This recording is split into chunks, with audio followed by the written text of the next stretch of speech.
거기가 겁나요?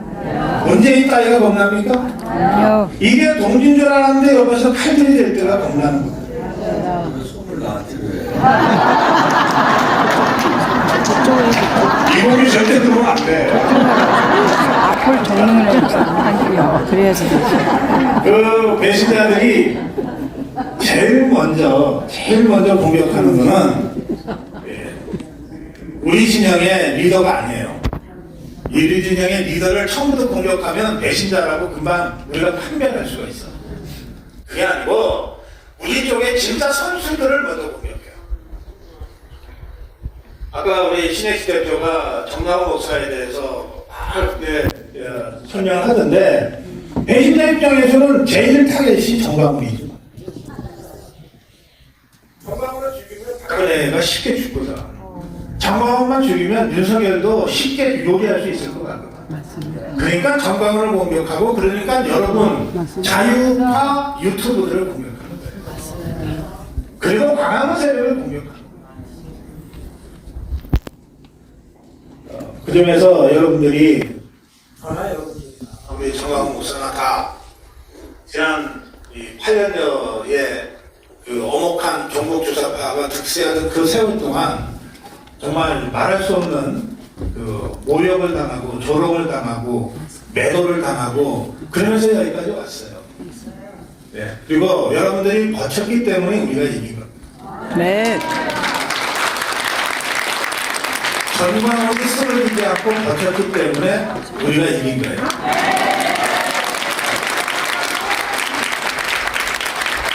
네.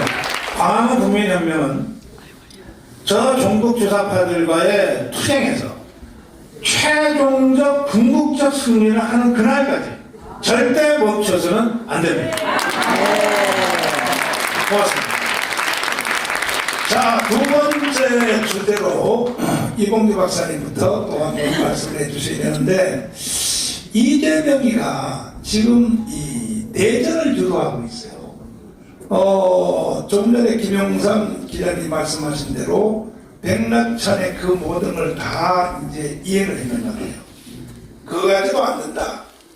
이 광화문을 내전 상태로 몰고 가서 내전을 통하여 윤석열을 밀어내야 된다. 이렇게 지금 가는 것 같습니다. 어떻게 생각하십니까? 예, 이제 쉽게 예상을 하잖아요. 이재명은 이제 무슨 짓이든지 하는 사람이다.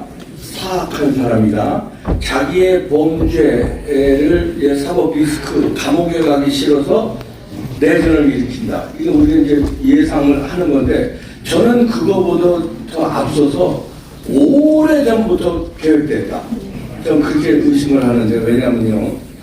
그 성남시장 되기 전서부터 여기 김사람 작가도 와 있는데요.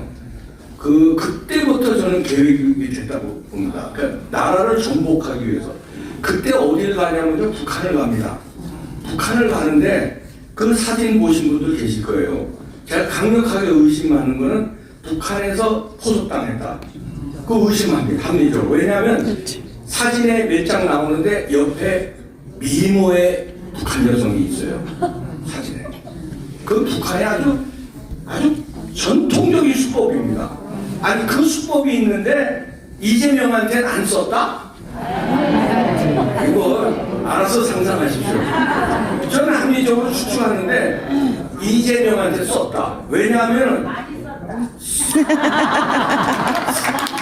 이게 써서 안 통할 놈이 있고 통할 사람이 있어요. 예를 들어 신혜식이가 북한에 왔다. 썼을까요? 안 썼을까요? 네? 안 썼어요. 내가 썼다고 몇 명 나온다. 신혜식 조심해야 되겠다. 이거 썼다고 나온다. 고성국 박사가 평양에 갔다 썼을까요? 안 썼을까요? 네? 안 썼어요. 안 넘어갔다. 분명히요. 안 넘어간다. 안 썼어. 지상현이 나 그래서 안 가잖아. 쓸거 못해서 안 가. 안 갔어요 여러분. 그런데 얘네들이요 그 부서가 있어요.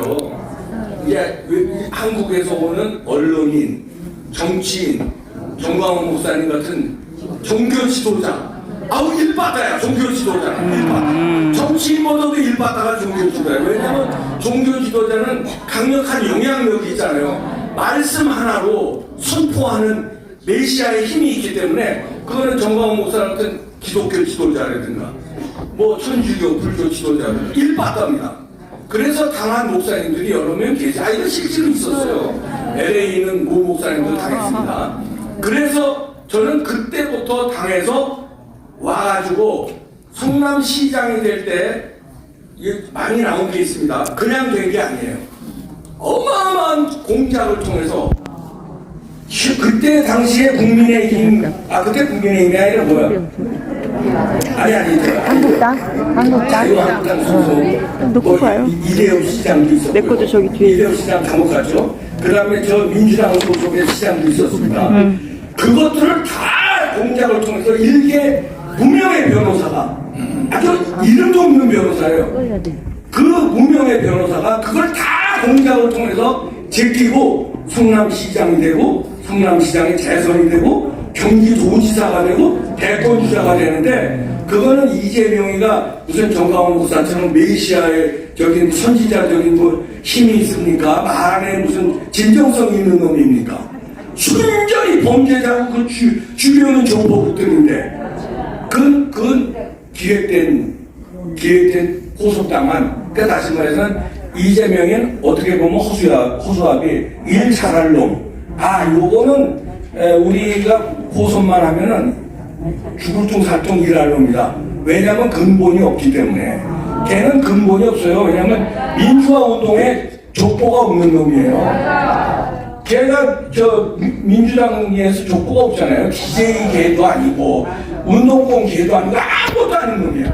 그런데 어떻게 이렇게 완전히 대한민국 좌파로 완전히 장악했잖아요. DJ보다 더 강력한 힘으로 지금 장악했잖아요. 이게 어디서 나왔을까요? 걔 캐릭터? 걔 무슨 정치적 자산? 없었는데 그 자산은 저는 북에서 나왔다.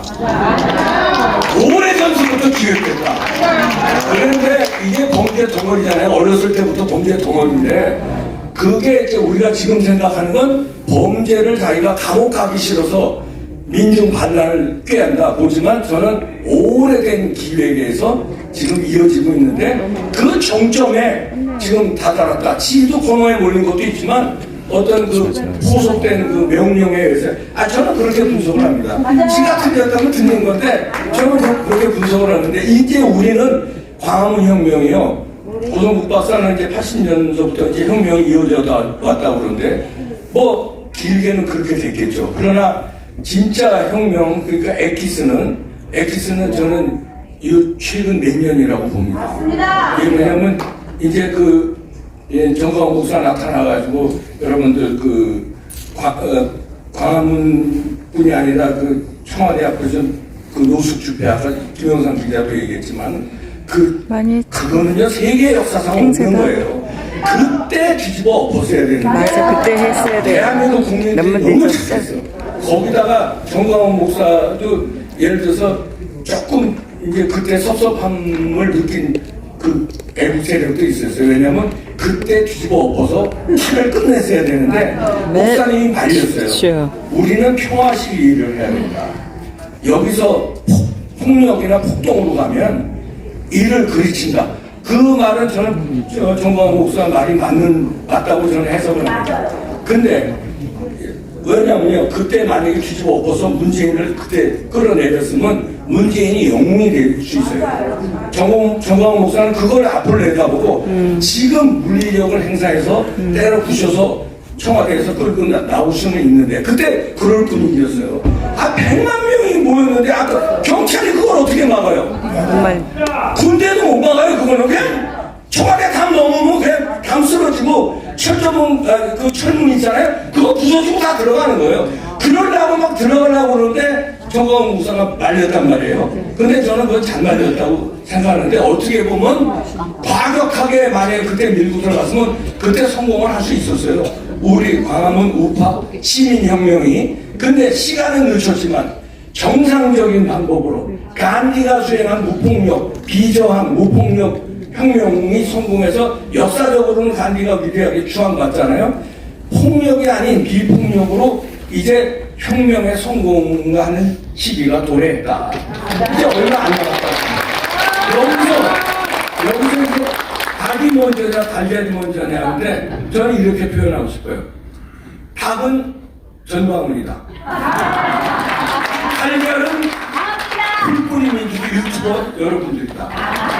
구독자 10명, 구독자 15명, 구독자 1000명, 신혜식같이 구독자 많은 사람들, 고성국같이 많은 사람들 다 합쳐져서 이게 풀뿌리가 달걀이고 닭은 동강인데 그냥 마지막으로 요거 얘기할게요.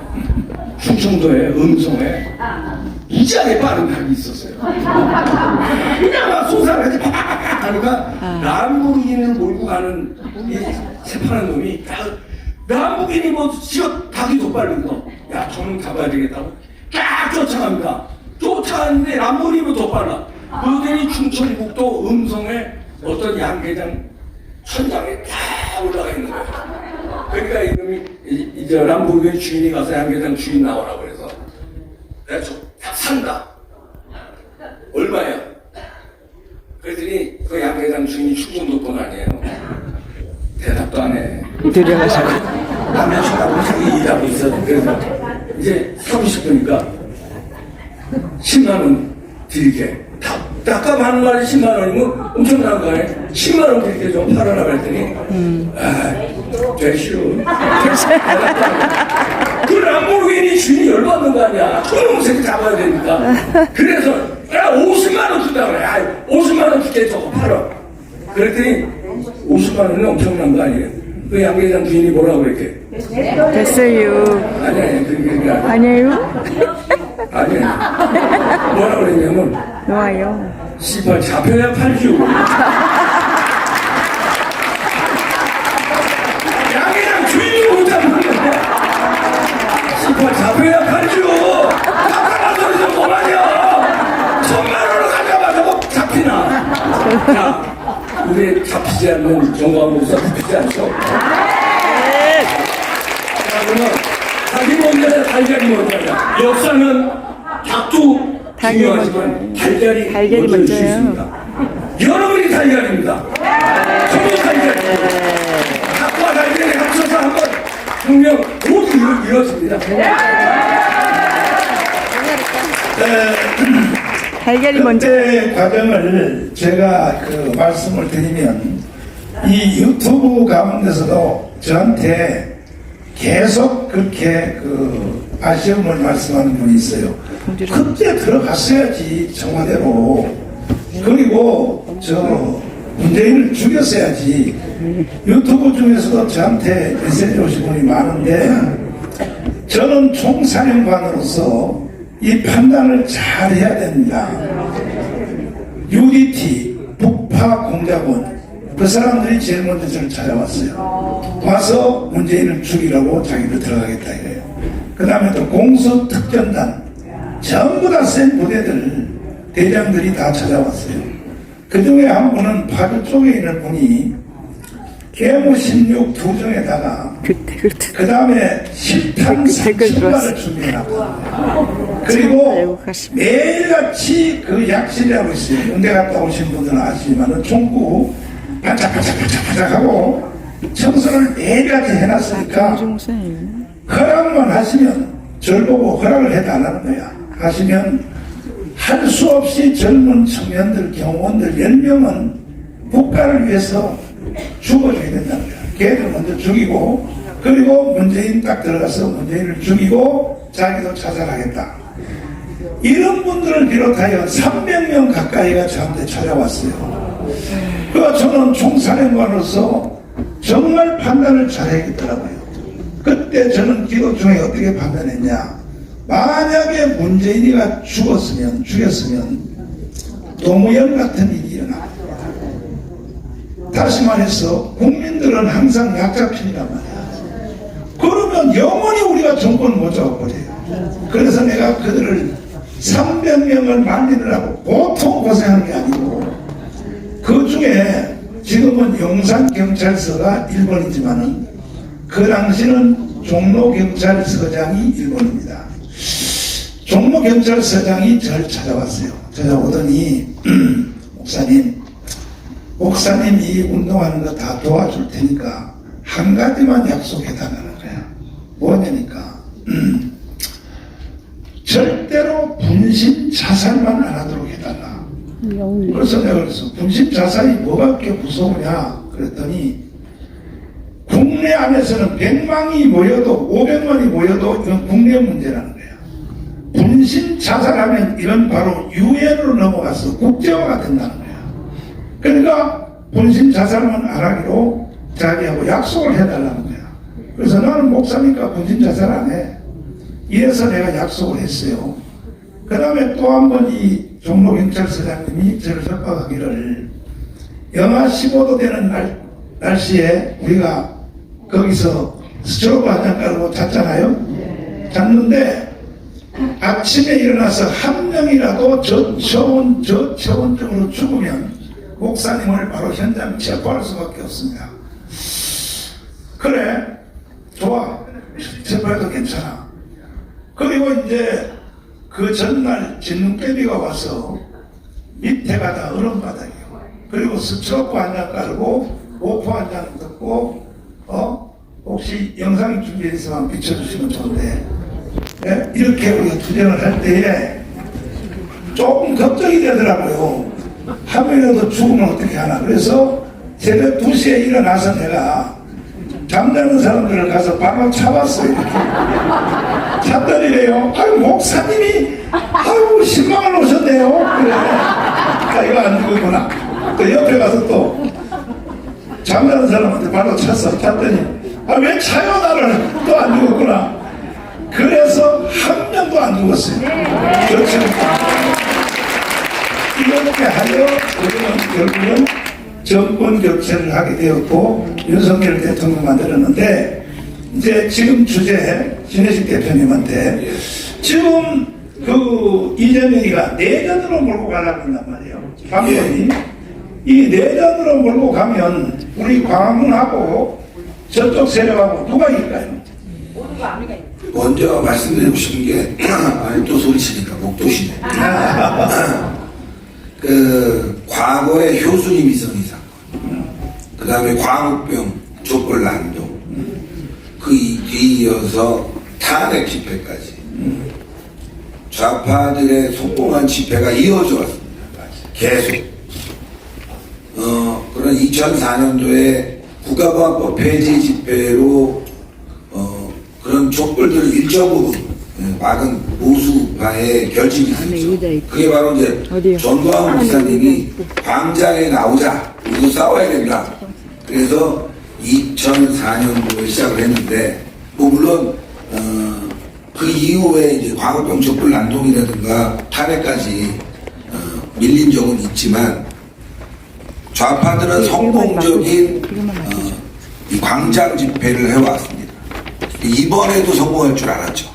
이번에도 광장에 나와서 연예인 부르고 난동을 피우고 그리고 그 세력을 끌고 용산으로 행진을 하면서 내란 및 대통령 퇴진을 외치려고 준비해 왔던 것이 이제 지난 2주간 벌어졌던 일입니다. 그 전에는 지방을 다니면서 계속 사람들을 모았고요. 성공할 줄 알았는데 게다가 이번엔 더 강해진 게 언론까지 합세했습니다. 언론, 그 다음에 종북좌파, 민주당 거기 또 하나가 있어요. 야 이번에는 국민의힘이 한동훈이까지 도와주고 있습니다. 한동훈까지 내부 총질 엄청 하면서 윤대지, 김성배, 홍발정, 한동훈이 게시판 조작한 게 다 그런 글들입니다.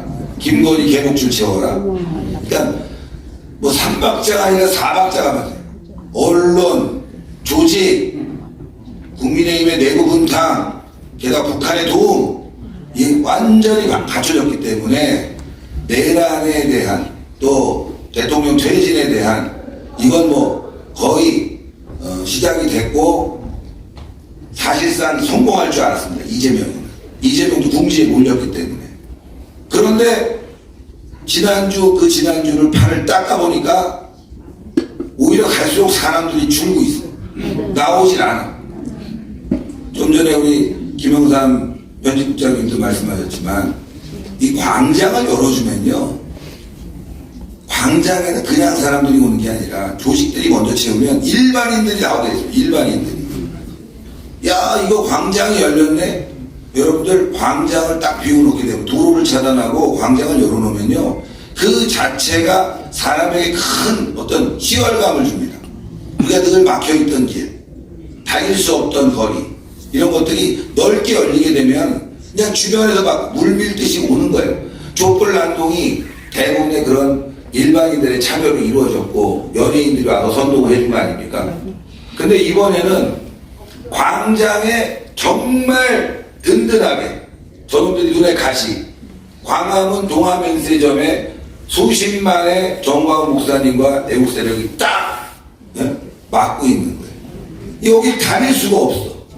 그러다 보니까 얘네들이 전략적으로 이 중앙 포지션을 잃어버렸습니다. 여러분 보셨을 거예요. 그날 좌파들이 행진하는데 우리 피해서 가려고 저쪽 남대문으로 돌아가야 되고 지하철 내려야 되는데 여기 택시 들고 있으니까 저기 덕숭 앞에서 내려야 되고, 걔네들이 자연스럽게 해산이 되는 결과가 나왔고, 또 하나 그동안에 광화문 집회에서 전광훈 목사님을 악마화시켜놨습니다. 그동안 좌파 세력들이.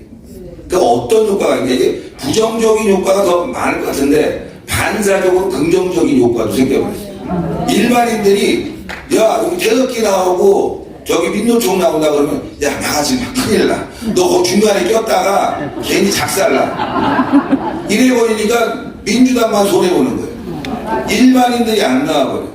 조직원들만 나가니까 세보니까 10,000명 조금 넘어. 그래서 이 광화문 집회라는 게 어마어마하게 중요하다. 네? 이거는 정말 돈과 시간과 우리의 에너지가 들어갔는데 이걸 알아줘야 되는 겁니다. 이게 그냥 그 자리에 있다고 해서 뭐 우리가 지키고 그냥 집회하고 끝나는 게 아니라 그 여파가 민주당에 훨씬 더 큰 데미지를 줬어요. 종북 좌파들에게 엄청난 데미지를 줘갖고 지금 이재명이는요, 자다가도 벌떡 일어나갖고 전광훈만 아니면 내가 이번에 했는데 그럴 거 아니겠어요 여러분들. 자다가 벌떡 일어나서 옆에서 그런데 김영현이 그럴 거야. 그래도 한동훈이 있잖아. 여보, 한동훈만 믿어봐. 이럴 거 아니에요 여러분들. 제가 말씀드리고 싶은 부분은 바로 그겁니다. 우리가 이 자리에 모여서 우리가 주인공이었고 또 우리가 눈물 흘리고 싸우고 있지 않습니까? 그런데 한동훈이가 지난주에도 그렇고 이번 주에도 그렇고 광장에 나가지 마라, 수험생들에게 피해준다. 맞는 말이에요. 맞는 말이에요. 그런데 그거는 저급한 용어고 오죽하면 민주당이 얼마나 한동훈을 좋아하겠습니까? 정확하게 얘기하려면 진짜 나라를 사랑한다면 광장에는 우리 애국 세력도 있다. 보수도 있다. 이재명 너 함부로 이런 탄핵 난동이 성공할 거라고 단언하지 마라. 이렇게만 얘기해도 되는 거예요. 나가지 않는다고 하더라도. 그러나 그거보다 훨씬 더 센 우리 애국자들의 힘이 있어서 얘네들이 분명히 다른 방법을 선택할 겁니다. 2번의 집회는 실패했어요. 세력을 모아서 뭔가를 해보려고 했는데 그거는 실패했고, 이번에는 아마도 지난 여러분들 탄핵 집회 전에 어떤 일이 있었습니까? 물대포 사건에 의해서 백모 씨가 사망했다고 난리가 났었어요. 민노총이 들고 일어났습니다. 경찰이 사람 죽였다 해가지고. 네? 이번에도 유사한 사건을 준비해가지고 뭔가 반전을 노릴 가능성이 있다. 맞아요. 그게 바로 내란의 시작이다. 그래서 뭐 실수로 경찰이 뭐 최루탄 같은 그런 저항 무기를 쐈는데 누가 사망했다라고 난리칠 수도 있고, 또 일부가 분실을 할 수도 있고, 뭐 여러 가지 상황들이 있지만 아마 쉽지 않을 거라고 생각합니다. 굉장히 쉽지 않을 거고, 또 하나는 우리 광장 애국 세력이 과거와는 또 많이 달라졌습니다. 과거와는 목사님께서 시작한 2004년도만 하더라도 교계 중심이었어요. 일반인이 나오지 않았습니다. 관변 중심이었습니다. 아시죠? 관변. 모이려면 돈 엄청 듭니다. 네. 버스도 보내야죠. 밥 줘야죠. 비유 맞춰줘야죠. 시간 되면 보내야죠. 근데 여러분도 아시겠지만 저는 지난 토요일 논문이 났습니다. 왜? 11시에 나오셔가지고 오전에 밤 9시 반 10시가 넘게 집회를 이어갔습니다. 무려 장장 12시간. 눈물 납니다. 자발적이라는 게 정말 대단합니다. 그걸 누가 만들었냐? 바로 전광훈 목사님과 여러분들의 활동을 만들었는데 여기서 더 놀라운 건 저는 주차장에 세워놓고 우리 유튜버들하고 얘기도 좀 하고 있고 시간이 꽤 지났습니다. 12시가 다 돼갔습니다.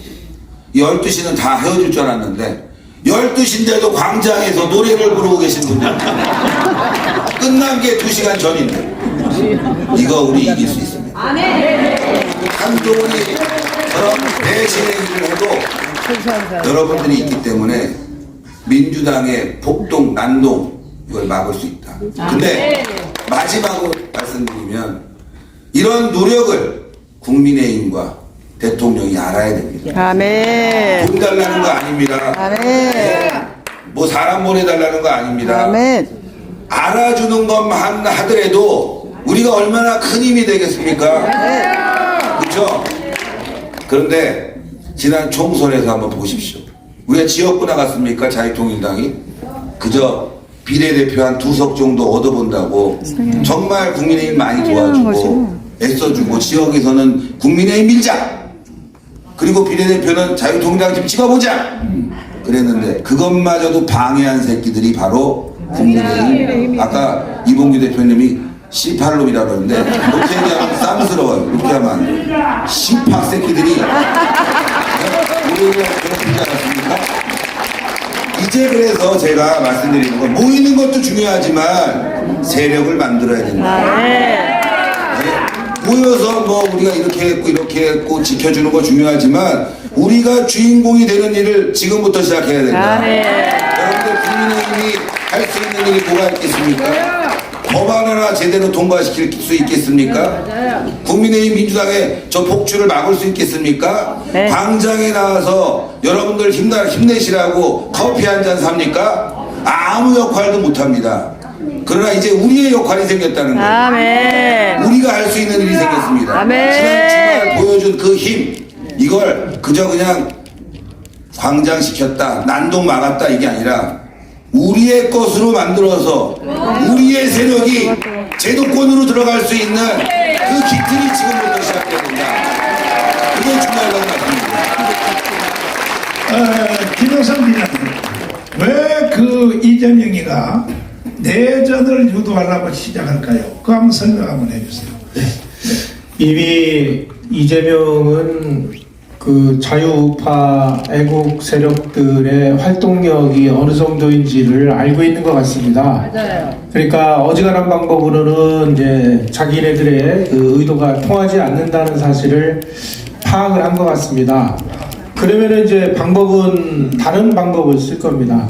우리가 그냥 이재명 세력 이렇게 얘기를 하지만 엄밀하게 얘기해서 이재명 세력의 배후에는 지금 북한이 있고 중국이 있다는 사실을 우리가 잊어서는 안 될 것 같습니다. 아멘. 그러니까 우리의 적은 이재명 하나가 아니라 지금 여러 군데에서 이 그 다발적인 공격을 받고 있다라는 인식을 좀 하셔야 될 것 같습니다. 아니 심지어 지금 국민의힘 안에도 적들이 지금 우글우글 대고 있는 걸 우리가 눈으로 보고 있지 않습니까? 맞아요. 때문에 이 사람들은 아마 수단 방법을 가리지 않고 한번 그 자기네들 그 세력을 동원해서 뭐 제2의 촛불 시위를 해보려고 했는데 이게 약발이 안 먹히니까 그 다음에는 이제 우리 역사에서 그 성공한 그런 방법들을 저는 그 동원할 것 같습니다.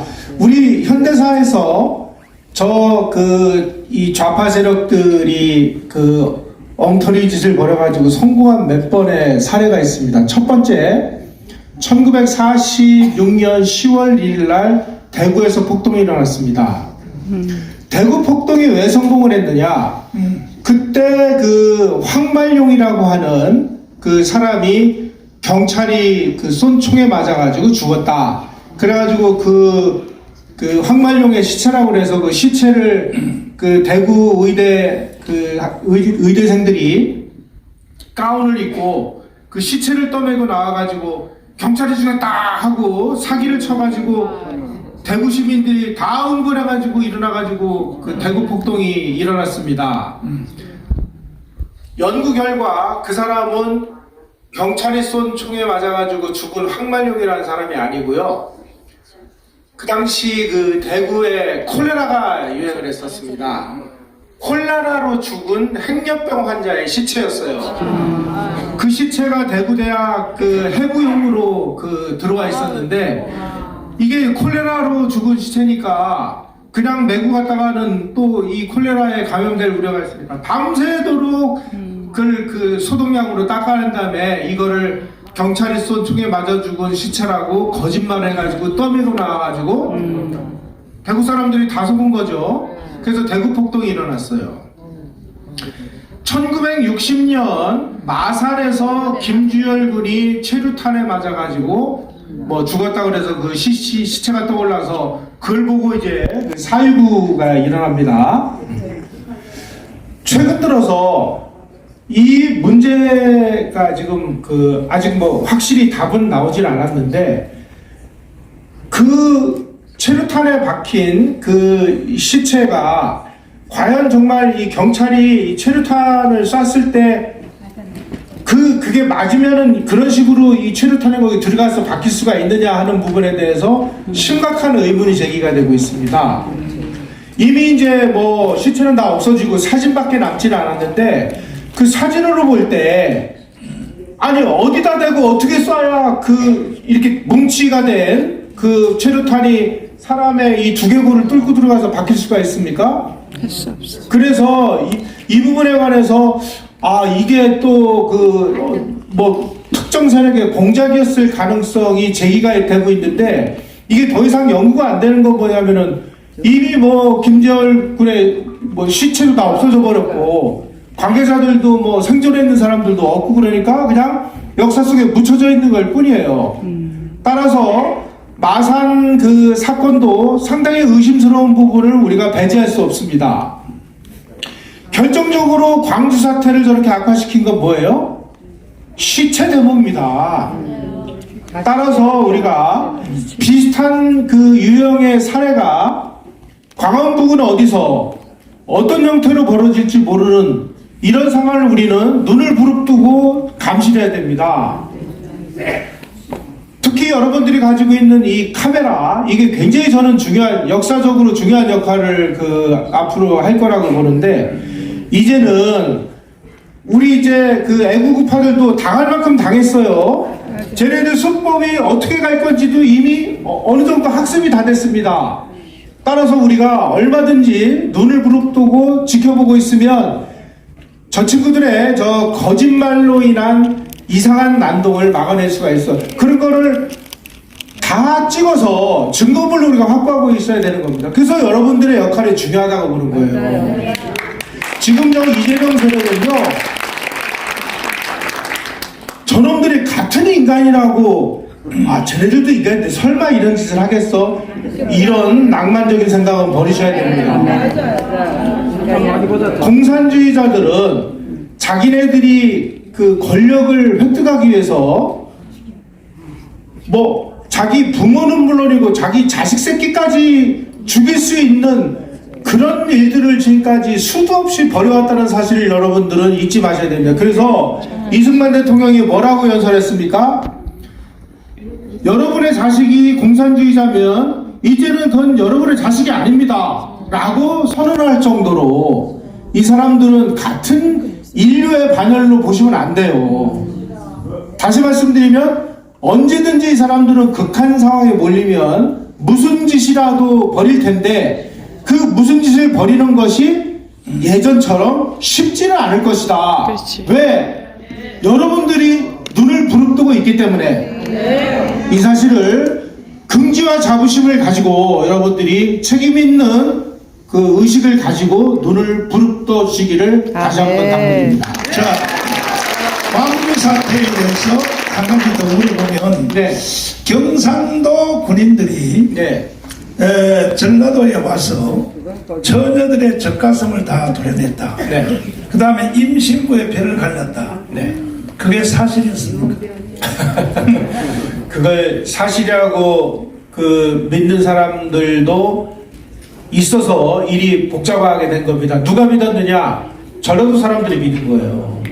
그런데 여러분들, 이 전라도 광주 사람들이 이 사실을 믿게 된 과정을 보시면 굉장히 의문점이 드는 부분들이 바로 그 부분입니다. 1980년 5월 17일 날 그 김대중 그 당시 그 정치인이 체포가 되죠. 그리고 나서 이 소식이 전해지니까 5월 18일 날 아침에 전남대생들이 등교를 하다가 거기서 공수부대원들하고 투석전이 벌어졌습니다. 그리고 나서 오후 3시에서 4시 사이에 광주시 전역에 지금 목사님이 말씀하신 그런 내용의 유인물이 광주가 이 적은 도시가 아닙니다. 그런데 거의 전역에 거의 비슷한 내용의 이 삐라가 일시에 뿌려진 사실이 밝혀졌습니다. 이건 뭡니까? 그 안에 있었던 아마 초기 단계에서 광주 지역에 암약하고 있던 이 고정간첩이 뭔가 지령을 받아가지고 움직였을 가능성을 시사하는 것입니다. 그리고 그 당시에 이 그 합동수사본부의 이 수사 결과에 의하면은 광주 사태 그 벌어지던 그 무렵에 이 남한에 있는 이 그 고정 간첩들하고 북한에서 지령을 내리는 이 통신량, 교신량이 급격히 증가한 사실이 밝혀졌습니다.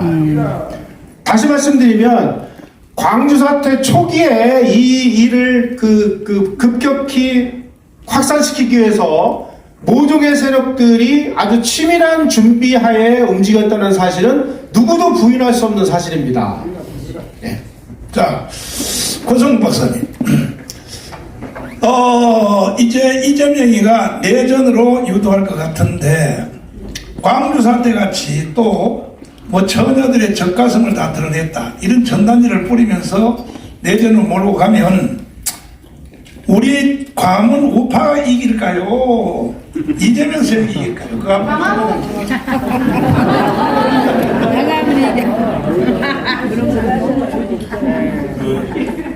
저 목사님 질문을 제가 좀 수정하겠습니다. 이재명이는 내란 일으킬 힘이 없습니다.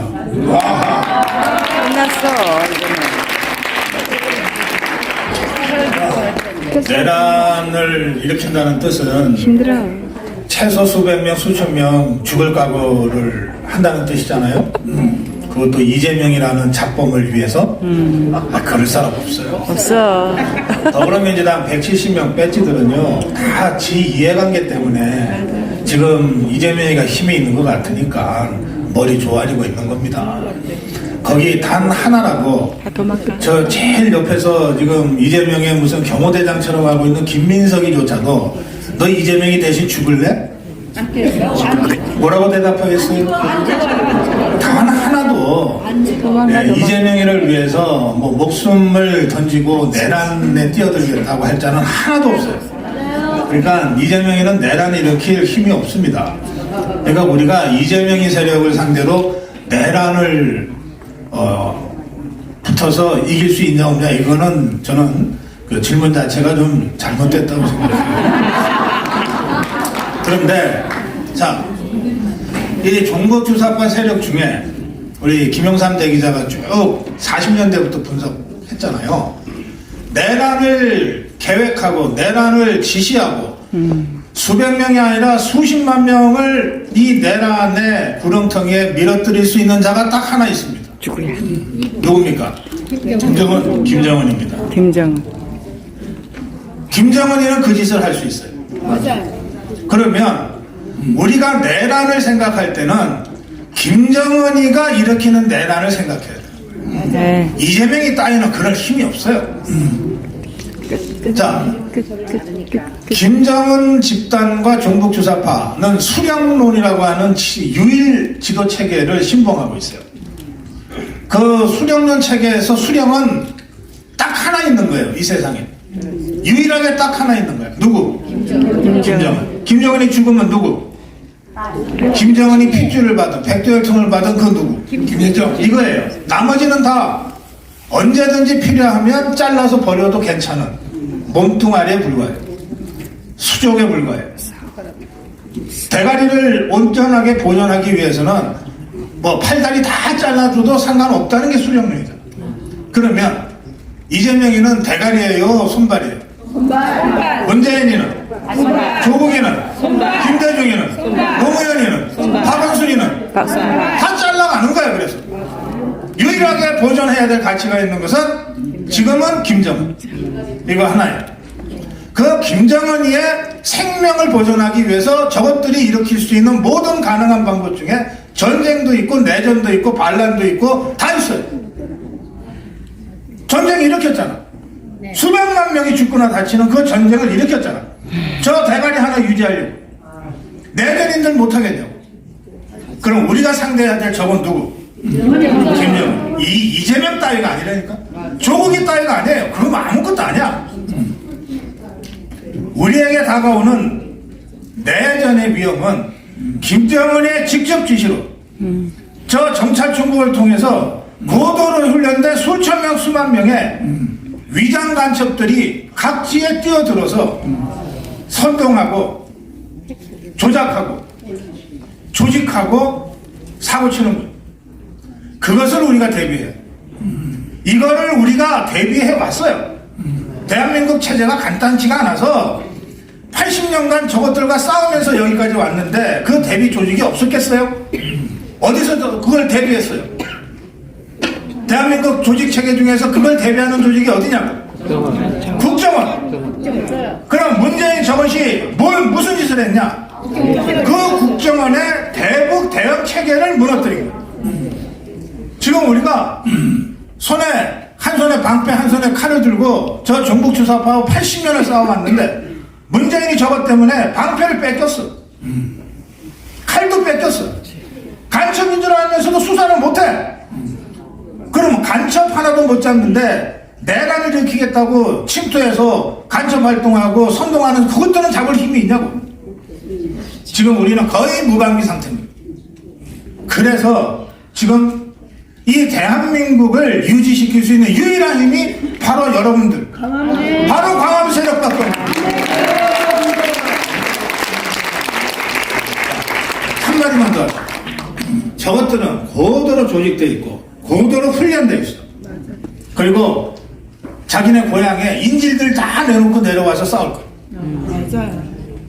조직된 소수가 조직되지 않은 다수를 늘 이기는 거예요. 우리가 8년 전에 광화문 태극기 세력이 수가 부족해서 진 게 아니에요. 저 문재인이 저것의 말에 따르면 촛불 연인은 1,700만 명밖에 안 돼. 우리는 연인원으로 따지면 3,500만 명이 넘어.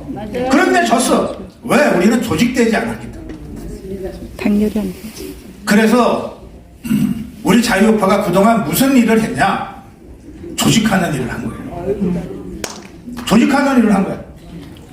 정광훈의 자유마을이 바로 그 조직이고 여러분들 각자가 고생하면서 모아놓은 여러분들 유튜브에 구독자 한 명 한 명이 다 우리 조직인 거예요. 네.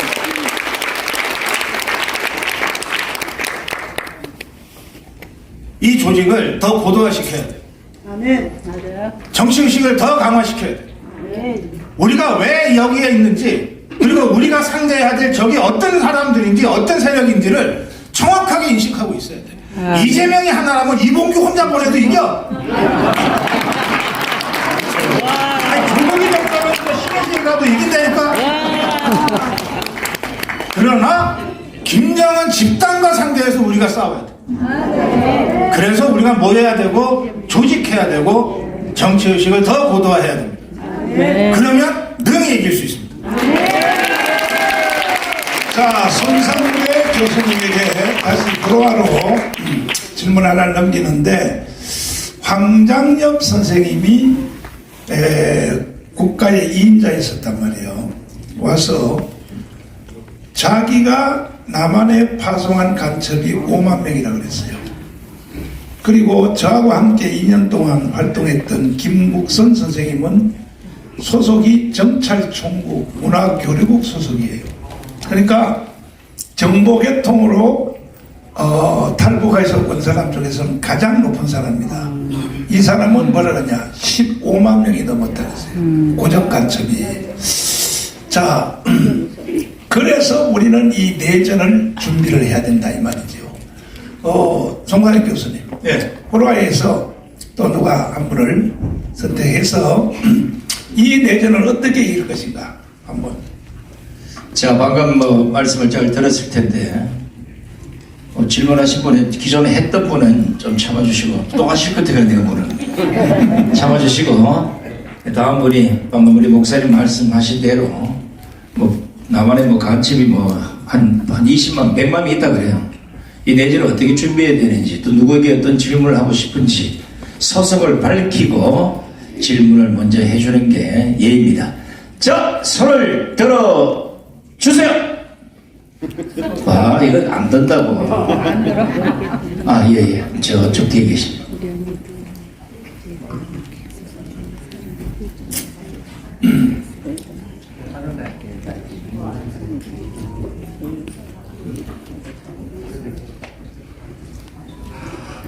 조이상 TV를 운영하는 조이상 목사입니다.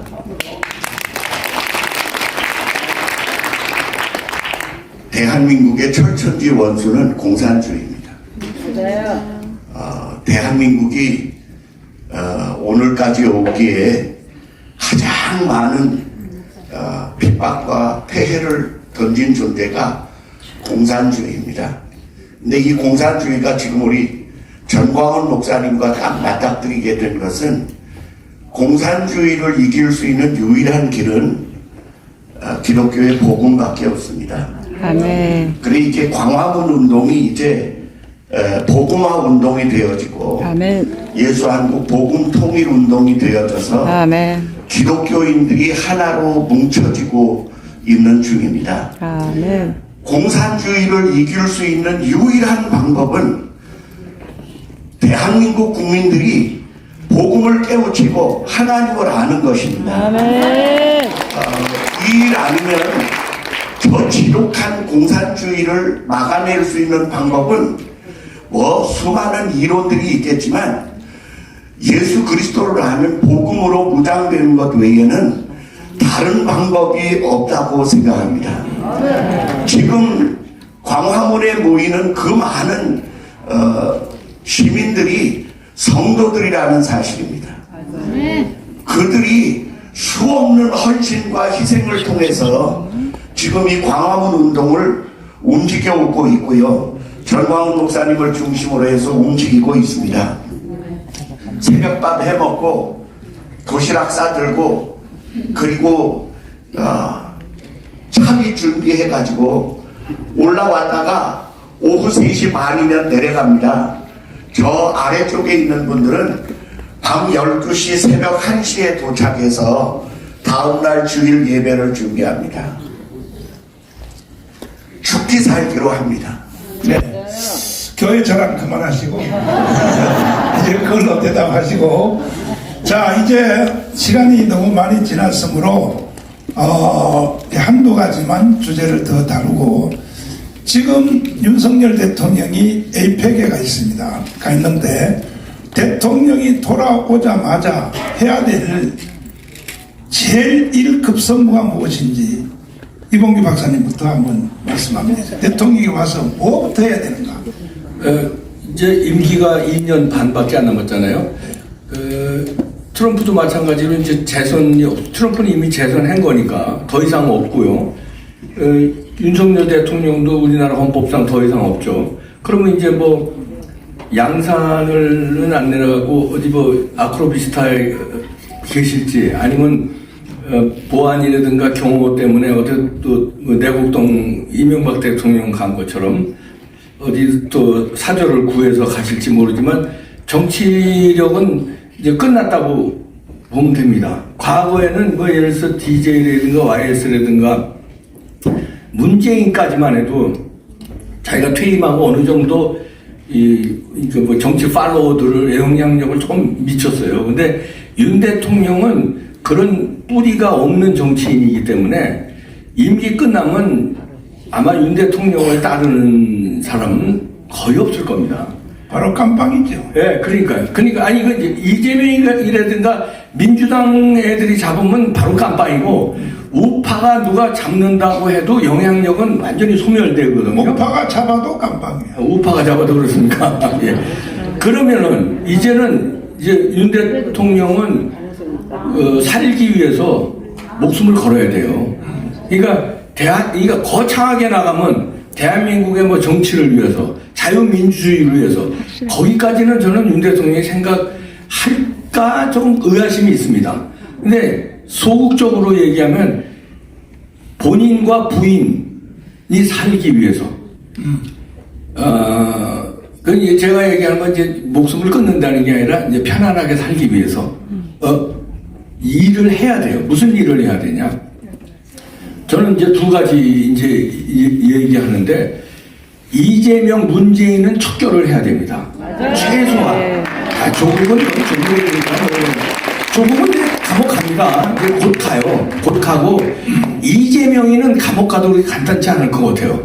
완전히 뿌리를 척결을 해야 돼요. 뿌리 척결할 건 너무 많아요, 근데.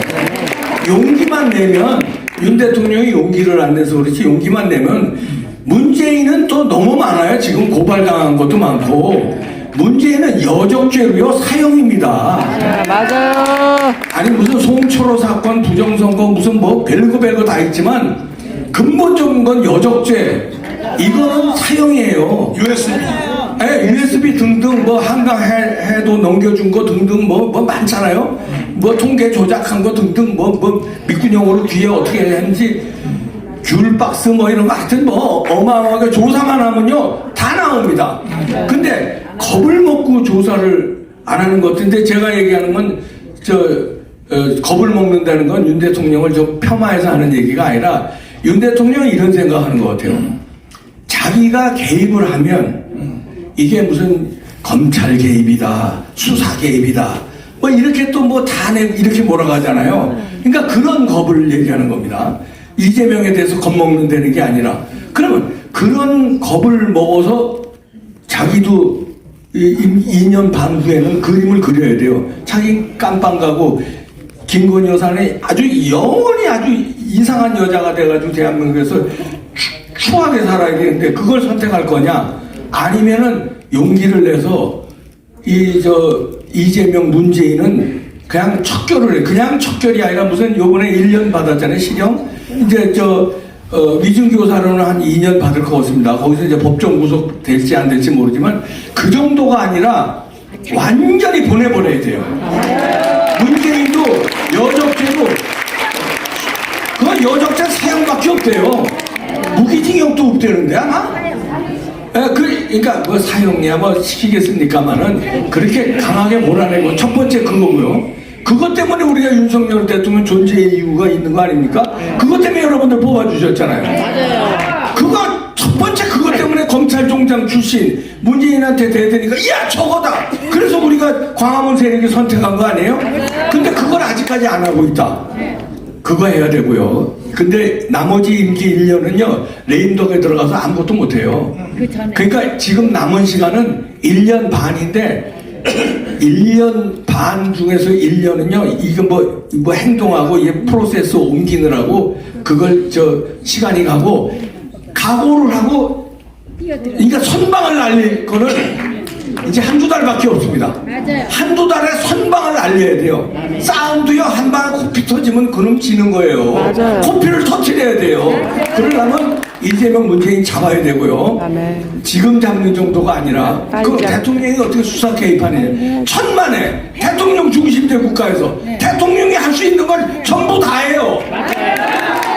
아니 검찰총장한테 누구 보내서 압박해도 되고 조희대 대법원장 압박하거나 만나서 해도 되고 행안부 장관 통해서 움직여도 되고 민정수석도 있잖아요. 얼마든지 할 수 있어요. 안 하는 거야. 이거 해야 되고요. 두 번째로 아까 트럼프 얘기했죠. 아니 트럼프 당선 축하 자리에서 부정선거를 얘기하는데 아니 우리나라는요 미국보다 증거가 더 많이 나왔어요. 증거 더 많이 확보되어 있어요. 간단해요. 그냥 명령만 내리면 그냥 끝납니다.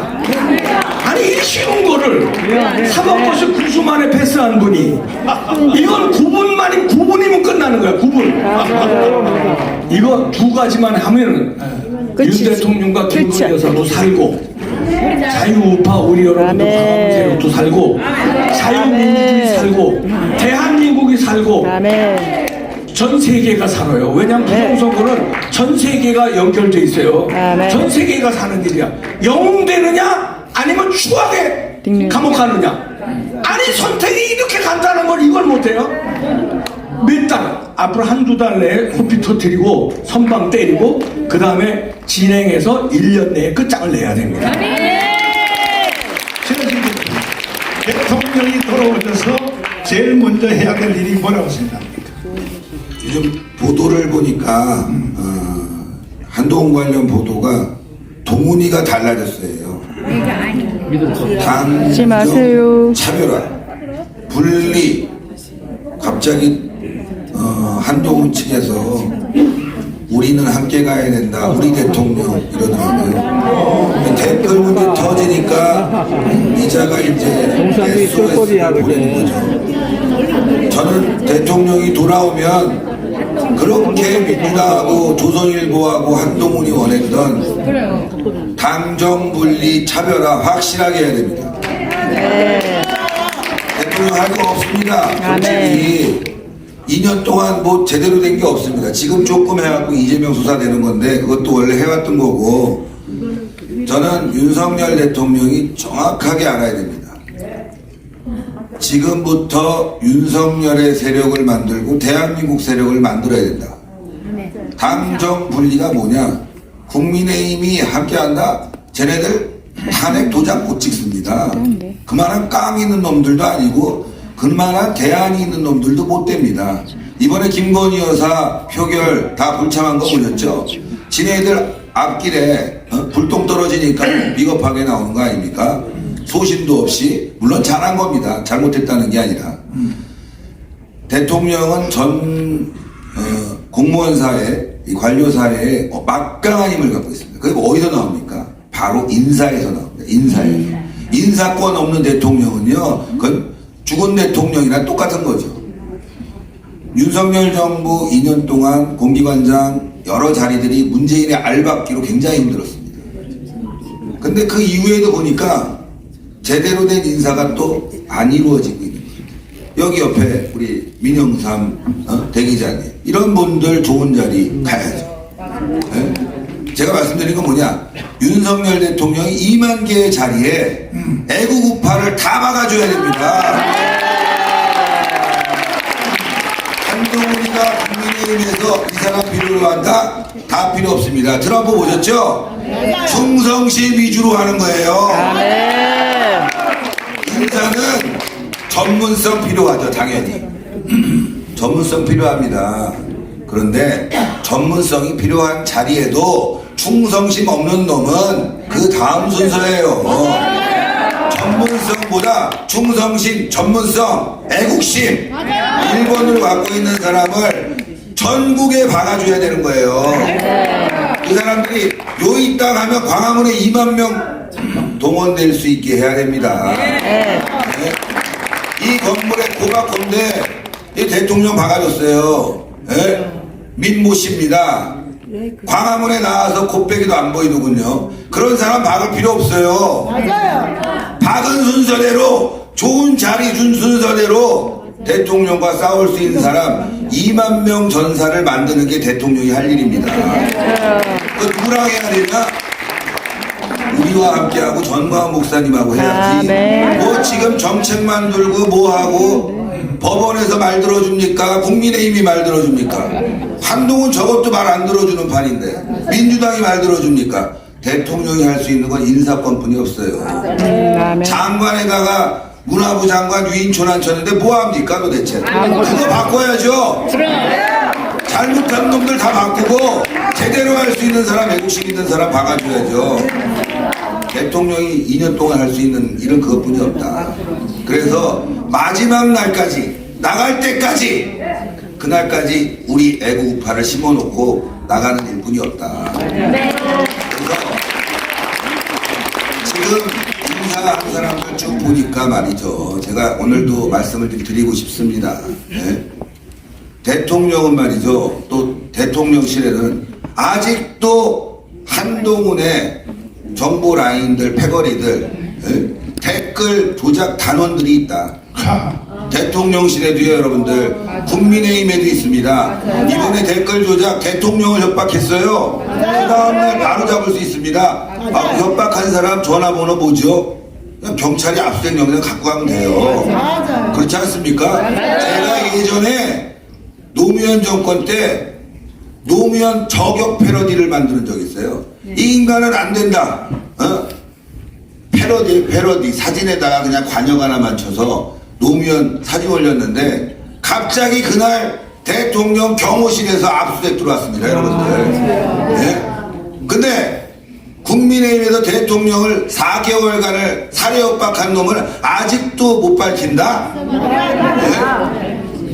왜 말씀드리냐면 국민의힘은 믿을 수가 없습니다. 그건 국민의힘 내에 완벽한 한동훈 간첩 세력들이 있기 때문에 못 밝히는 거예요. 오늘 경찰이 그거 서버 건드리지 마라, 자료 폐기하지 마라 라고 요청을 국민의힘에 했답니다. 결국 압수수색 들어갈 겁니다. 제가 말씀드리는 거는 대통령은 당, 정, 분리 확실히 하시고 인사는 애국 인사로 해서 임기 후반을 제대로 끌고 나가고, 그리고 전광훈 목사님과 손잡고 세력을 만들어야 됩니다. 근데 여러분들 박근혜 대통령 인기 많았죠? 세력 없습니다. 네, 깜빵 갔습니다. 이명박 대통령 보셨죠? 깜빵 갈 때 혼자 갔습니다. 네, 슬퍼하는 사람 거의 없었습니다. 윤석열 대통령은 남은 임기 동안 우리 애국우파와 스킨십을 만들어서 윤석열 대통령 지키는, 대한민국 지키는 전사로 키우는 활동을 해야 된다. 그 말씀을 강력하게 권합니다. 김영삼 기자님, 대통령이 돌아오시면 제일 먼저 해야 될 일이 뭐라고 생각하십니까? 네, 저는 제일 먼저 우리 그 군부대를 방문을 해서 정말 이 어려운 과정에서도 나라를 지키는 우리 국군 장병 여러분들을 정말 격려하는 일을 가장 먼저 좀 해주시기를 바랍니다. 두 번째 문제가 있습니다. 지금 우리 한국 사회가 이렇게 그 혼란에 처한 근본적인 이유는 우리 국민 정신이 무너졌기 때문이라고 생각을 합니다. 박정희 대통령 시절에 국민교육원장을 우리는 다 외웠습니다. 거기에 들어있는 내용이 뭐 정확하게 무슨 내용인지는 모르면서도 이거 외우라고 하니까 열심히 외웠습니다. 지금도 외우라고 하면 외울 수 있습니다. 이게 무슨 뜻이냐면 그 안에 들어있는 그 정신을 그냥 암기를 함으로써 우리의 행동으로 표출되고 생각으로 표출되고 사상으로 표출되도록 그렇게 만드는 겁니다. 국민교육원장의 내용이 뭐예요? 우리는 민족중흥의 역사적인 사명을 띠고 태어났다. 이 땅에 우리가 그 국민교육원장을 통해서 우리는 뭐를 하려고 했나요? 자유와 민주와 이런 가치를 우리가 내리기 위해서 국민교육원장을 만든 거 아니겠습니까? 그런데 김영삼 정부 때 이걸 폐기했고 노무현 정부 때 이걸 교과서에서 없애버렸습니다. 없애버리면 그 대안이라도 만들었어야 되는데 그냥 폐지를 해버렸어요. 그 폐지를 하고 나서 그 빈자리를 뭐가 파고 들어왔습니까? 소위 말하는 좌익이념이 파고 들어온 거예요. 그래서 지금 우리는 도대체 이 나라가, 이 국민들이 어디로 가야 되는지에 대한 목표와 방향이 불분명한 나라가 되어버렸습니다. 이걸 다시 우리가 이렇게 세우려면 제2의 국민교육원장이 필요합니다. 지금 이 상황에서 아까 제가 오다 보니까 대한민국이 올해 일본의 그 1인당 소득을 추월하는 그런 아주 기념비적인 해라고 그렇게 적힌 프랜카드를 봤습니다. 여러분, 우리가 이런 나라가 됐는데 아직까지도 일본을 저주하고 일본을 막 씹어먹을 것 같이 이러한 국민 정신은 왜 만들어졌습니까? 우리의 이 정신이 지금 어디로 가야 될지를 모르는 혼동 상황이 있기 때문에 이 좌파들이 그야말로 이 좌익 이념을 무차별로 국민의 머릿속에 집어넣을 수 있는 그런 공백 상태가 생긴 것이죠. 윤석열 대통령이 해야 될 일은 제2의 국민교육원장을 만들어서 이 대한민국이 어디를 지향하는 나라로 갈 것이냐 하는 이 애국적 가치를 확실히 세워주는 이 일이 저는 다른 무엇보다도 중요하다고 생각을 합니다. 자, 고성구 박사님, 주문과 함께 대답을 한번 해주십시오. 대통령이 와서 제일 먼저 해야 될 일이 있는데 제 부탁 하나는 뭐냐, 간첩 수사를 좀 더 세게 하는 거. 이걸 포함해서 대답을 뭘 해야 됩니까? 대통령이 와서 질문하면서 대답 대답에 이걸 넣어달라고 그러시는 분이 어디 있어요? 근데 제가 목사님한테 먼저 하나 여쭙게요. 네. 대통령이 오면 이거부터 해달라고 지금 주문해보라고 해서 좀 말씀을 지금 드렸는데, 그렇죠. 그럼 이걸 어떻게 하실 건데요? 윤석열 대통령 만나서 전달이라도 하실 수 있어요? 아마 지금 오늘 여기에 국정원 만만치 않습니다. 오늘 여기 모인 여러분들이, 그 다음에 옛날 이름으로 기무사, 검찰, 경찰, 정보원들이 여기 다 들어와 있습니다. 그러면 다 보고될 것입니다. 이걸 염두에 두시고 강렬하게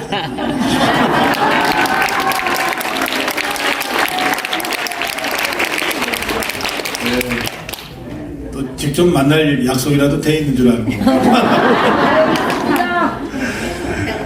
만나면 되시죠. 지금 윤석열 대통령이 해외 일정을 하고 있는데, 그전에도 대통령의 해외 일정에 대한 보도를 보면 우리 한국 언론이 정말 우물한 개구리라는 생각을 많이 하게 돼요.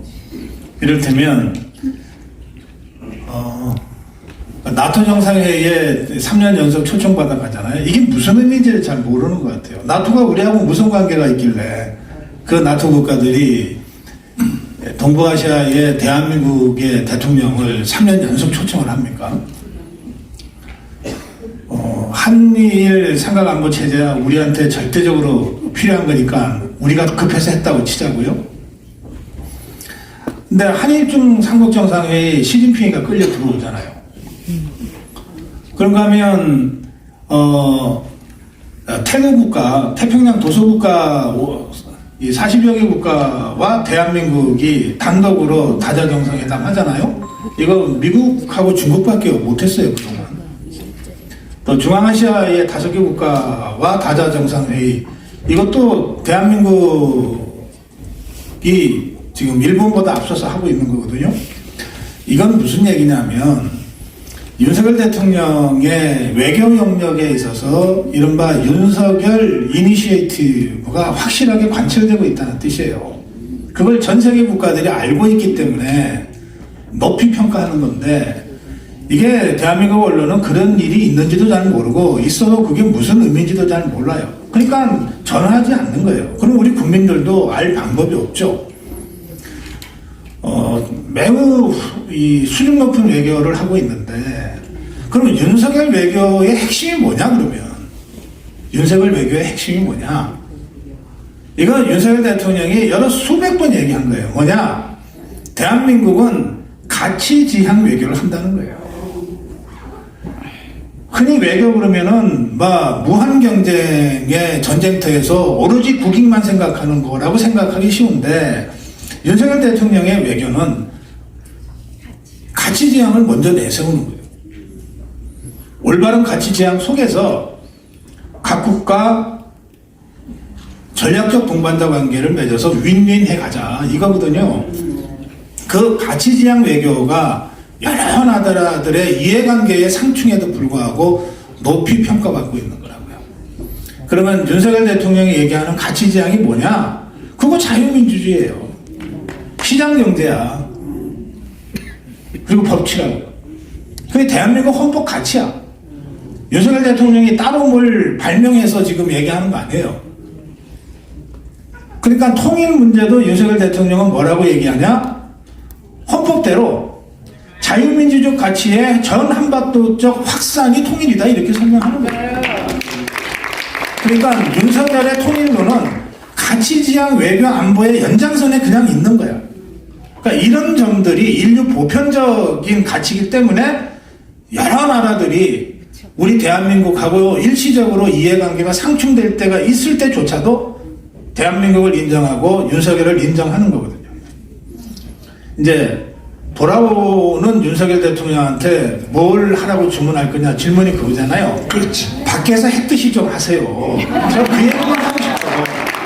밖에서 했듯이만 해라. 가치 지향으로 국내 정치를 좀 이끌어가다. 자, 그러면 윤석열의 가치가 뭐라고요? 자유민주주의, 시장경제, 법치잖아. 그러면 저 한동훈 일당이나 국민의힘이 자유민주주의, 시장경제, 법치에 맞는 자들이에요? 아니잖아. 일부 그렇지만 일부 아니잖아.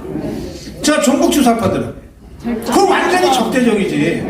그렇잖아요. 그러니까 대통령도 이렇게 얘기했어요. 체제를 부정하는 자들하고는 대화할 수 없다. 그러면 체제를 부정하는 저자들하고는 대화할 수 없으니까 투쟁해야 되는 거지.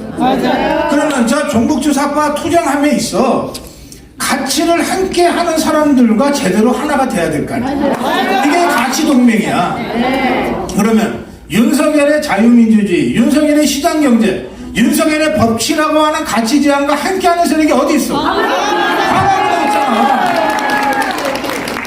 뭐 광화문을 봐주세요, 광화문과 함께하세요 이런 문제가 아니라고. 왜 우리가 윤석열한테 자꾸 애걸하듯이 얘기를 해? 당신이 지향하는 가치가 광화문에서 구현되고 있다, 이걸 가르쳐줘야지. 한동훈이 일당을 쳐내야 된다, 뭐 그냥 두면 배신당할 거다 이런 소리 할 필요 없어. 윤석열한테는 한동훈 일당은 당신과 가치 지향이 다른 자들이라고 가르쳐주면 돼. 그래서 전 세계로부터 높이 평가받고 있는 그 가치지향 외교처럼 국내에서도 가치지향 매치를 하라는 거예요. 그게 대한민국이 우선 사는 길이고 종북주사파와 투쟁해서 최종적 승리를 할 수 있는 길이고 그 길 속에 쓸 때는 윤석열도 영원히 사는 거지. 저는 이런 방식의 가치 동맹으로 가면 레임덕 없어요. 왜 없냐? 그 가치 속에서 차기 정권, 차차기 정권이 출범하고 탄생을 할 텐데 레임덕이 왜 나오냐고. 가치를 함께하는 대통령, 가치를 함께하는 세력과 가치를 함께하는 차기 정권을 창출하는데 대통령의 레임덕이 왜 나오냐고. 그런 거 걱정할 이유가 전혀 없다. 함께 가면 된다. 어디서? 대한민국의 헌법 가치 속에서 함께 가자. 그 말씀을 전하고 싶습니다. 스페셜 특별한 질문을 한번 우리 이봉규 대표님에게 한번 물어보겠습니다. 그 시진핑이가 트럼프가 대통령을 되니까 바로 꼬리를 내렸어요. 왜 꼬리를 내릴까요? 그전에는 우리 한국 대통령이 가도 그 밑에 뭐 외교부장을 만나라 뭐 이런 식으로 하고 그렇게 무시하던 놈이 시진핑이가 지금 윤석열 대통령하고도 만나고 바로 꼬리를 내리고 또 특별히 한국 사람은 비자 없이 2주일 동안 와도 좋다. 왜 그렇게 꼬리를 내립니까?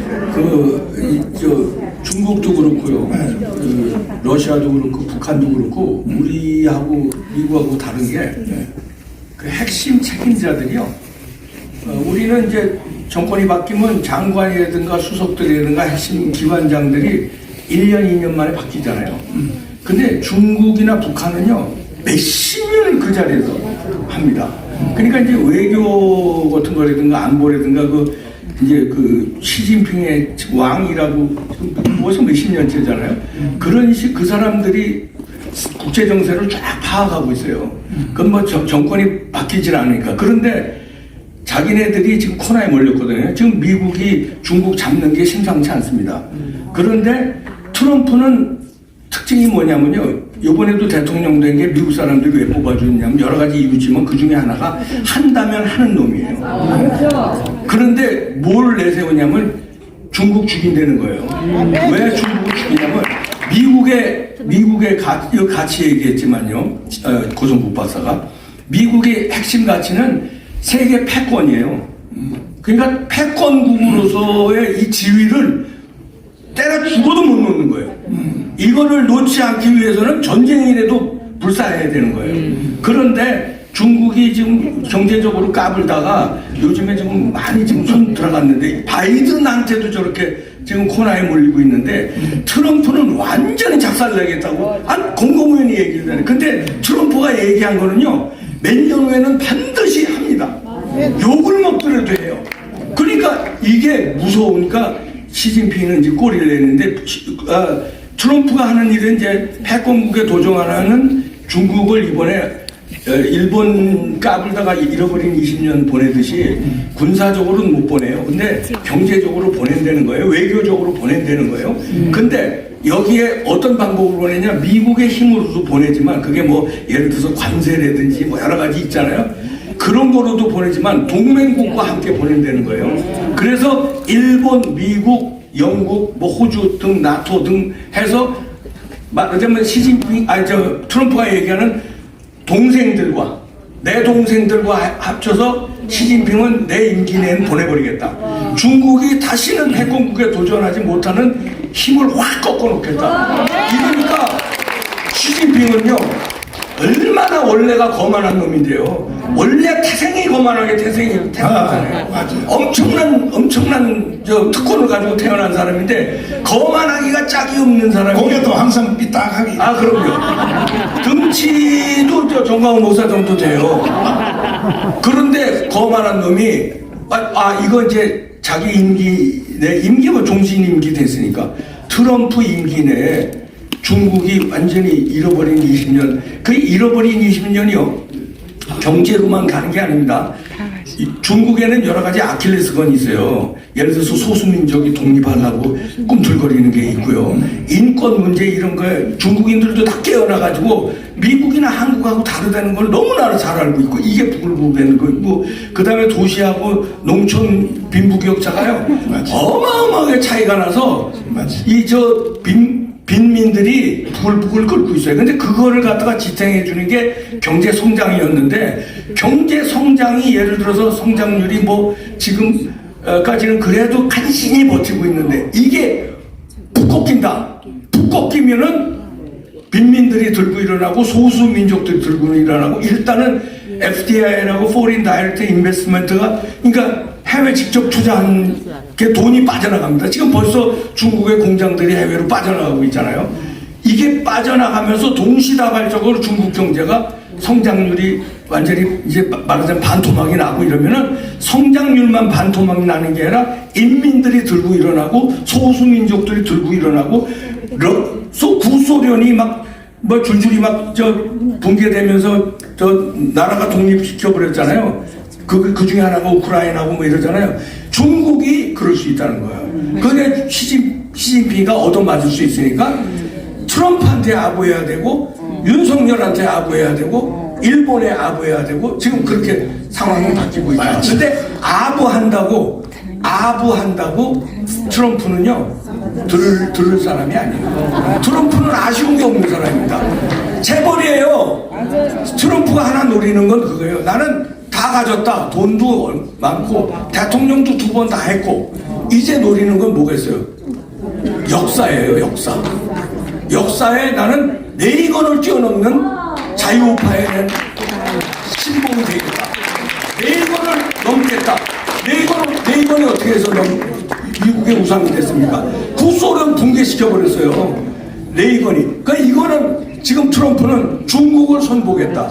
그래서 내가 레이건과 같은 단연에 오르겠다는 게 목표이기 때문에 저는 중국 선보기는 압을 하건 안 하건 뭐 지속적으로 강하게 밀어붙일 걸로 보입니다. 네, 정치학 박사는 틀림없어 내가 보니까 말씀하는 걸 보니까. 자, 이제 손상대 우리 교수님, 이번에는 이 프로한테 질문을 물어보지 말고 무엇을, 어떤 주제를 한번 다뤄주세요 하는 요것을 한번 제안받아 보세요. 이제 시간이 없어요. 시간이 다 끝났으니까. 이 주제를 한번 앞에 있는 패널들이 한번 다뤄주십시오 하는 그 제안을 한번 받아주시죠. 예, 알겠습니다. 먼저 이거 좀 주의사항이 질문을 하라면 설명을 하고 설명을 하라면 질문을 하고 지금 이런 경우가 계속 생겨요. 이거는 본인의 의사표현을 하되 주제에서 이런 것들을 좀 한번 다뤄봤으면 좋겠다. 이걸 얘기하시는 겁니다. 손 드세요! 제가 우리 1시간 전부터 들고 있었어요. 제가 뭐 말씀했습니다. 예, 오늘 반갑습니다. 그리고 유튜브도 반갑고, 대한민국 유튜브 방송사 시국포럼 우리 정가훈 목사님께서 주최해 주셔서 대단히 감사하고요. 제가 지금 어떤 주제를 다시 한번 말씀드리면, 처음에 이제 두 가지를 말씀드리겠습니다. 하나는 그 정계 개편에 대해서 아무 이야기가 안 나왔습니다. 정치학 박사도 여기 계시고 고성국 박사도 계시는데, 저하고 고성국 박사는 한 20년 전에 서영은 총재 모시고 정계 개편에 대해서 한번 토론한 적이 있는데, 오늘 이 자리를 만나서 내가 그런 자리를 이야기를 해주시고, 그 다음에 우리 이봉규 박사님은 제가 지금 토론하고 싶은 건 뭐냐면은, 김정은이가 우리 목사님께서는 항상 위험하다 하지만은 한 방 넣을 수 있습니다. 연평도 한 방 나왔지 않습니까? 그런 식으로 한 방 넣을 수 있습니다. 그런 걸 주제를 가지고 토론해 주시면 감사하겠습니다. 이상입니다. 네. 또 다른 주제 없나요? 자, 이쪽에 이제 여성분.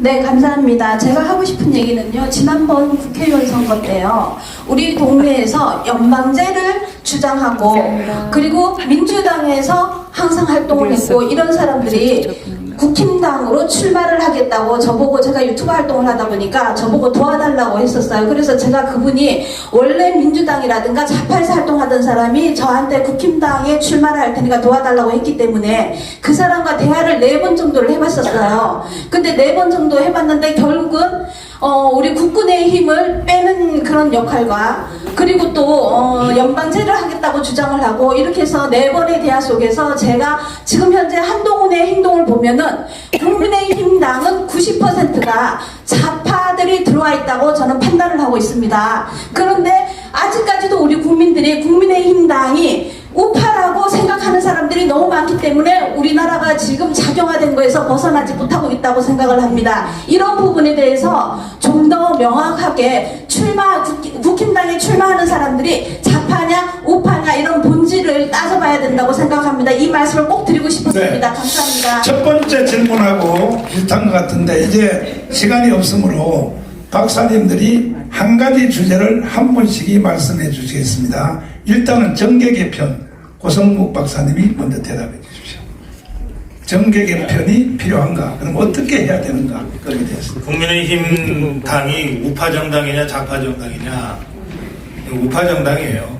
근데 오염이 된 우파 정당이에요. 그래서 웬만하면 좀 세척해서 쓰겠는데, 세척해서 쓸 정도가 아니라 너무 심하게 오염되고 부패돼서 할 수 없이 폐기하고 새로 만들어야 될 것 같아요.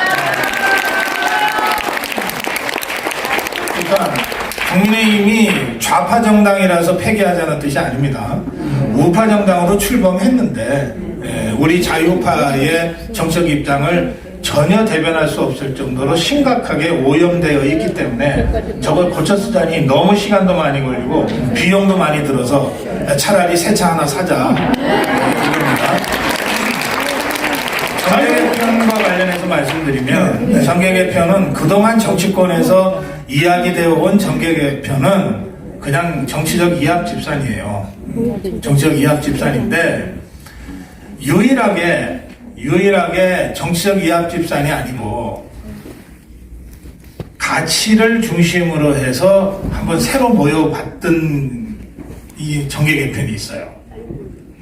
그게 뭐냐면요, 3당 합당이에요. 그 전까지도 김대중이가 필요하면 시시때때로 당 해체하고 새로 만들고 했어요. 그 이후에도 김종필이도 당 만들었다가 해체하고 또 다른 당 만들고 연합하고 계속 했는데 3당 합당은 그게 달라요. 3당 합당은 그동안 여당하고 야당으로 서로 나눠져서 죽일 듯이 싸웠던 세력이 따지고 보니까 지것들이 다 자유우파 진영인 것 같거든. 그래서 전두환하고 노태우하고 김종필하고 김영삼이 손잡고 만든 당이 3당 합당에서 태어난 민자당이에요. 그 전까지 원수처럼 지냈다니까. 그런데 알고 보니까 야, 이게 우리가 가만히 보니까 다 자유민주주의자들 아니냐, 시장경제 신봉자들 아니냐, 우리가 같은 세력이네. 작은 데서는 차이가 있지만 본질에 있어서는 같잖아. 뭘 같이 하자. 우리가 김대중 세력하고 다르지 않냐, 본질적으로. 이렇게 된 거예요.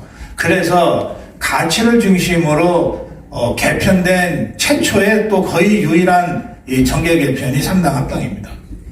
그러니까 이 3당 합당은 도저히 내 이념하고 달라라고 생각해서 따라가지 않은 사람이 노무현이에요. 그러나 평생 야당했던 최형우 같은 사람은 끝까지 반대했는데 따지고 보니까 이게 같은 세력하고 함께 하자는 건데 해서 설득당해서 민자당으로 들어가요. 그러니까 그런 의미에서 저는 지금 우리 자유우파에게 필요한 것은, 우리가 자유통일당을 지난 총선에 적어도 비례는 자유통일당 해야 된다고 목이 터지게 외쳤지만 실패했잖아요. 그런 상태에서 어쨌든 2년 후 지방선거도 치러야 되고 3년 후 대선도 치러야 되고 또 3년 반 있다가 총선 또 치러야 되는데, 이런 상태에서 우리 자유우파 진영이 이른바 국민의힘과 자유통일당과 자유민주당과 계속 또 찢어져서 또 우리 자유우파 국민들을 고민하게 할 거냐. 완전히 하나로 돼야 되겠는데 그렇다고 해서 잡통산이들 다 끌어안고 갈 수는 없잖아요. 그러니까 자유민주주의 시장경제 법치라고 하는 대한민국 헌법가치라는 이 가치 동맹을 맺어서 잘라낼 거 잘라내고 함께할 거 함께하는 그런 의미의 제2의 3당 합당 같은 그런 정계 개편을 우리가 지금부터 준비해야 된다. 그렇게 말씀드립니다.